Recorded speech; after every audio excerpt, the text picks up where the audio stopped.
Hey PTC, the Bible has a few different titles for Jesus, but what do they mean? Let's explore that in this week's video. Now let's start with Son of Man.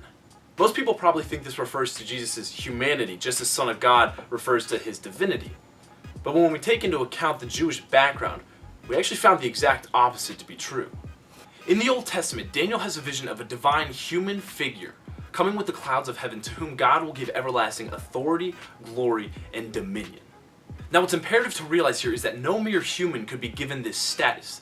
This would be to commit what Muslims call shirk, or giving something which properly belongs to God to someone else. Yet this is exactly the status that Jesus claimed for himself. At his trial before the high priest asks him, "Are you the Christ, the Son of the Blessed One?" To which Jesus replied, "I am. And you will see the Son of Man sitting at the right hand of the Mighty One and coming on the clouds of heaven." Jesus here makes himself equal to God. And accordingly, the high priest tore his clothes, a formal sign of condemnation, and cried out, "You have heard the blasphemy!" And they all condemned him as worthy of death. Now let's move on to Jesus' other title, Son of God. Now, in one sense, we are all the sons of God. But Jesus thought of himself as the unique Son of God. Condensing Jesus' parable of the wicked tenants in the vineyard, we read that a man planted a vineyard and rented it to some farmers. At harvest time, he sent a servant to the tenants to collect from them some of the fruit of the vineyard. But they seized him, beat him, and sent him away empty-handed. Then he sent another servant to them. They struck this man on the head and treated him shamefully. He sent still another, and that one they killed. He sent many others. Some of them they beat, others they killed. He had one left to send, a son, whom he loved.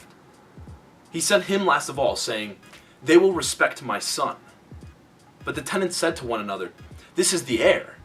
Let us kill him, and the inheritance will be ours." So they took him and killed him. So God sends prophets to religious leaders, who in turn beat and kill them. Then God sends his son, Jesus, whom he loves, and they kill, crucify him. This parable teaches that Jesus thought of himself as God's only son, God's beloved son, distinct from all the prophets, God's final messenger, the heir to Israel.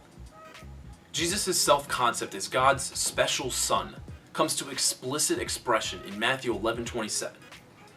"All things have been committed to me by my Father. No one knows the Son except the Father, and no one knows the Father except the Son, and those to whom the Son chooses to reveal him." Jesus thought of himself as the exclusive Son of God, and the only revelation of God to mankind.